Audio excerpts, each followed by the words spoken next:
So I want to get right into communication. It's been months since your pro-life clinic was firebombed. What has the communication been like with state and federal officials? Well, communication with state and federal officials has been um, sparse. I think that's a good way of saying it. We didn't have any communication with state officials at all. New York Governor Kathy Hochul refused to even denounce the violence. Instead, she came out a few days later signing a bill to investigate pregnancy centers. This is a few days after the arson attack. Um, and New York Attorney General Letitia James, who just got reelected, sent an open letter to Google demanding that they wipe us off the map so that women can't find us, which Google has done. So that's a kind of it's a serious censorship violation. And we had 17 state attorneys generals that uh, that promised to do an investigation on Google censorship if, in fact, they did adhere to what Letitia James wanted, as well as the other senators like Elizabeth Warren, who also sent another open letter to Google demanding that they censor us. So, there's been, with respect to local law enforcement, they've been the most communicative. Local law enforcement, though, I think has been unduly influenced by the FBI, who stopped communicating with us, refused to communicate with me after June 24th. And here's the thing: on June 24th, that's the day that the Dobbs case came out officially, overturning Roe versus Wade. It was June 24th. The Jane's Revenge, the pro-abortion terrorist group that took responsibility for the firebombing of our medical office in Buffalo, they were fomenting a night of rage that night.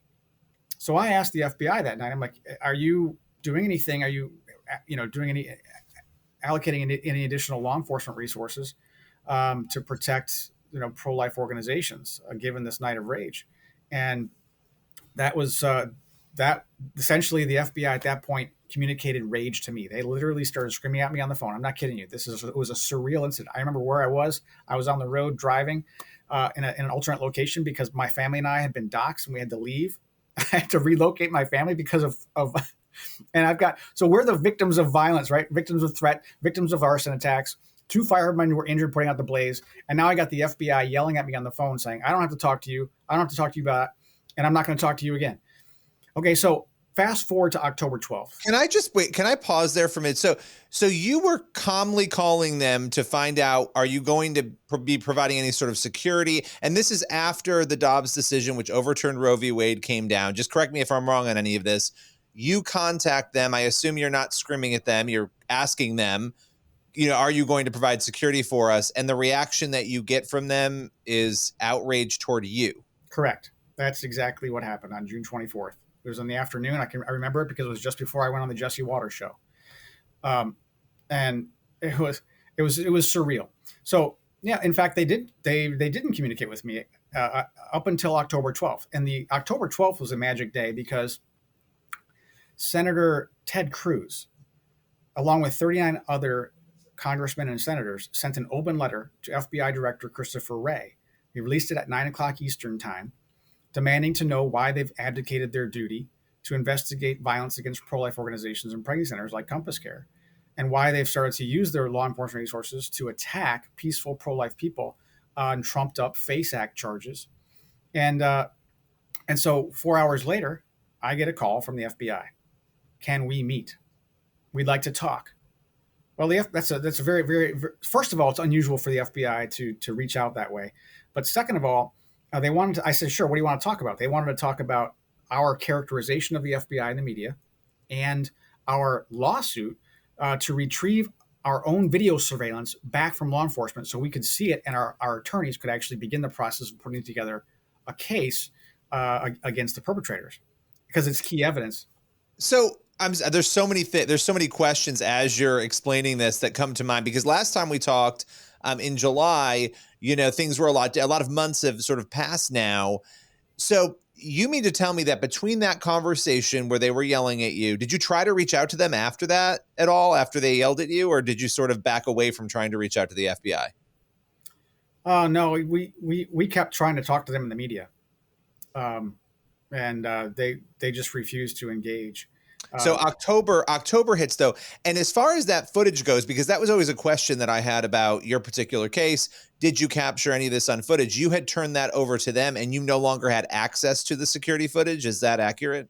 Correct. I mean, our facility was so catastrophically damaged that the power was out and we couldn't make a copy of it. Luckily that the device that stored all the images was intact. And so we, in good faith, gave it to law enforcement, thinking that they got to get right on it, and so we called the very next day and asked if we could see the footage, and they said no. But you'd think it'd be common practice, right, to show the victims the video. Well, you own the footage. I mean, you also own the footage. It is correct. It is ours. Have you received the footage back at this point now? No. But there's an 18-second piece that they have put out, correct? The FBI's put out. So why not the full video? Why would they not have put the full video out? They said ostensibly that they didn't want to release too much information to the public, so that they could, if anybody came forward with additional information, they could corroborate the testimony against the perpetrators using the additional information that's in that video footage. Okay, so you have no access to your own footage, which seems bizarre. So October 12th, they reach out to you to engage. What happens from there? Well, I said, sure, let's meet. We get together on October 18th. On October 18th, we meet with two investigators, one in charge of,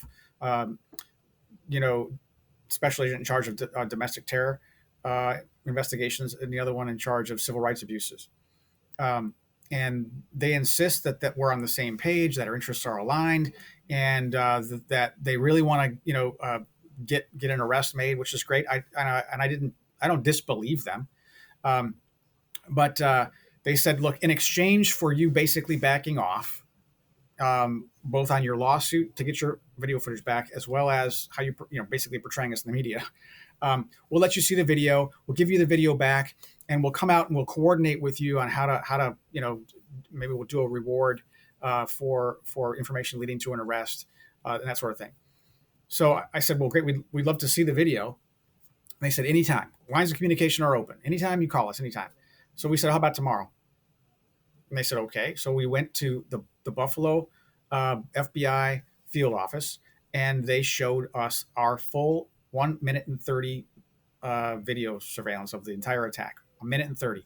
And what I realized at that moment, because we went through it twice, I realized two things. I realized, number one, we went through it the first time, we just watched it. The second time, they narrated through it to show it, to basically talk about what's happening. The first time I saw it, I was like, these people are professionals. This was a hit job.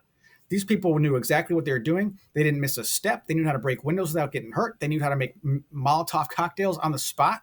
They didn't care that they were being recorded. They were calm. They were in and out in minute 30. And I knew right there that within 5 minutes of wherever these people were going after the crime, all the evidence would have been gone. And here we are 5 months later, and they're putting out a $25,000 reward. It's a day late and a dollar short. That's what it is. And I thought, and the second thing that I realized, because when they played it through a second time, and then they had the guy in charge, the agent in charge of forensics relative to the video surveillance, narrate through it. And what I realized was he was not an expert in that video.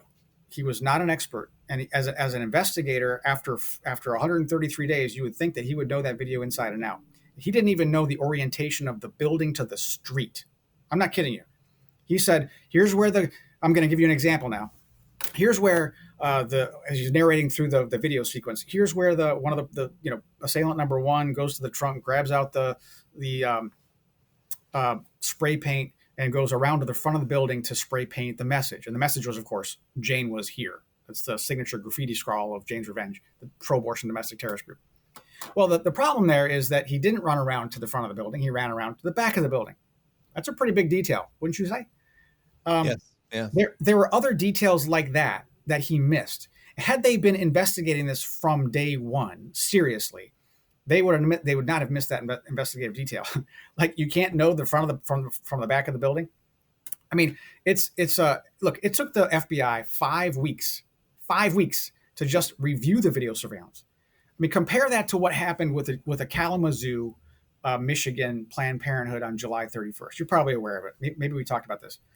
But there was an attempted arson attack on this Planned Parenthood. Now it didn't actually go off. Planned Parenthood was up and running the very next day in the same facility. But what happened was the federal joint law enforcement got together, joint law enforcement task force, the same day, reviewed the video surveillance the same day, and did extensive forensic research on whatever this guy used to start the fires the same day. And they caught the guy within 4 days. In your case, nobody, as far as you know, who knows when they looked at the footage the first time, right? They took the footage, you handed the footage over, and you had $500,000 worth of damage, correct, to your facility? Is that accurate? So you have massive damage, as you said, to the facility. You hand over this footage. You have no idea when they look at it. Here you are months later after, they purportedly yelled at you in June and told you basically off. You then flash forward. You have this meeting with them. They ask you to guarantee that you won't go after them in the media, essentially, in exchange for seeing the video and coordinating with them. What happened? What happened after that? Well, basically, we went through with our prosecution of our lawsuit to get our video surveillance back. The judge did not give a final ruling. He said, "I'm going to give a little bit more time to law enforcement before I demand that they give you your own property back."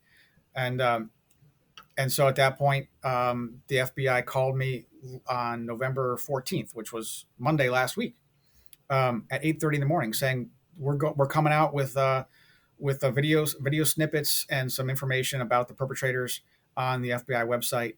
They did not list it on the FBI website as domestic terror. They listed it as an isolated event, which is important because this is a national domestic terror. Christopher Wray came out on November 17th with the Senate Homeland Security and Governmental Affairs Committee, essentially saying, he was asked by Senator Rick Scott out of Florida. He's like, it looks like this has been politicized. It looks like you're, based if you read the press or whatever, it looks like you're attacking pro-life people and you're refusing to investigate attacks on pro-life people. I mean, is this right? Am I characterizing this correctly? And he pivots away from answering the question, and instead says, I don't care what side of the issue you're on, you don't get to engage in violence, as portraying pro-life people as violent, right? He creates a false narrative immediately out of the gate, as if pro-life people are engaging in any kind of violence, which they're not, by the way. So interestingly enough, he cements this fake position with a fake stat. He says, probably in the neighborhood of 70% of all abortion-related violence or violent cases that we're investigating are where the victims are pro-life organizations. Now, that sounds so nice. And Rick Scott didn't even bother following up, like, where'd you get that stat? Chris? Well, I did the math. So I'm happy to do the math for Christopher Wray if he just can't figure it out. So if you take the 26 trumped up fake FACE Act indictments against peaceful pro-life people, and you add that to the 73 attacks, bona fide FACE Act violations against peaceful pro-life organizations, you get about 99. Well, and just to give some clarity for people who might not know some of the acronyms, we're talking here, there have been a number of people who have been arrested in recent months for Freedom of Access to Clinic Entrances Act violations. This is a scenario where abortion clinics are protected by this particular federal law. And, we've covered some of this over at CBN and FaithWire, some of the cases, and there's some really interesting stuff that's gone on around those as well. Some of them were a little bit older even. There were cases from 2021 that were being arrested, more recently for those cases. Mm-hmm. But so that is, infractions against abortion clinics, mainly protest. They're just, peaceful protests outside of clinics, essentially, right? Where people have been arrested in those instances. That's right. And what the DOJ did was they resurrected closed cases where the DA and the police all agreed that this was a nonviolent, non-issue case. And the DOJ went way outside of their purview, and where something can be handled by state officials and local law enforcement, it should be. The federal law enforcement should not be getting involved. That's the FACE Act. But they did anyway. They stuck their nose in where it didn't belong, in closed cases, resurrected them to vilify peaceful pro-life people in order to paint them as, violent, gang leaders, These people are in the broad light of day. They're not hiding from anybody. They're not doing anything wrong. They're just basically, trying to live their lives and have a peaceful life with their family and protect all people equally. But the FBI wants to paint them as, villainous, so that they can say, hey, this is the violence is there's some kind of war going on between pro-lifers and pro-aborts, but there isn't.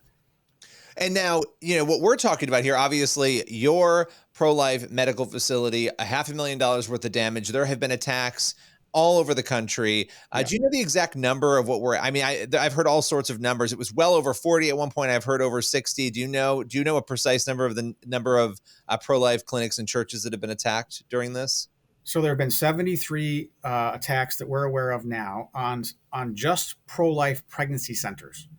But if you add in all the other attacks on pro-life advocacy organizations or conservative churches, you get to 160.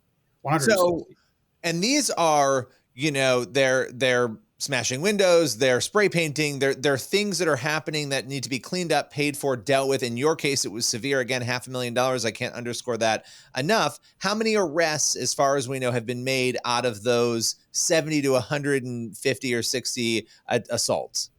As far as we know, there have been no arrests. So None. that is remarkable. I mean, when you juxtapose that, as a rational person, not getting into any ideology, if you step back and you say you have these pro-lifers being charged under the FACE Act, right, for peaceful protests, and you have all of these other instances where nothing has happened. And I think particularly intriguing in your case, and I would argue troubling, is that months went by before this $25,000 reward was offered. Months went by before you were given access to your own security footage, according to your account here. Those seem like very troubling things. What happens from here for you and for Compass Care? Well, Compass Care is going to continue to move forward. We've said that from the very beginning. We didn't stop services for a single day. We had to relocate services in Buffalo the very next day. It took a lot of work, but we did it. So this is too important. We're not going to stop. Well, I appreciate you taking the time, breaking this all down. And as this case unfolds, we want to have you back to talk more. Thanks for your time. Thank you. It's been an honor.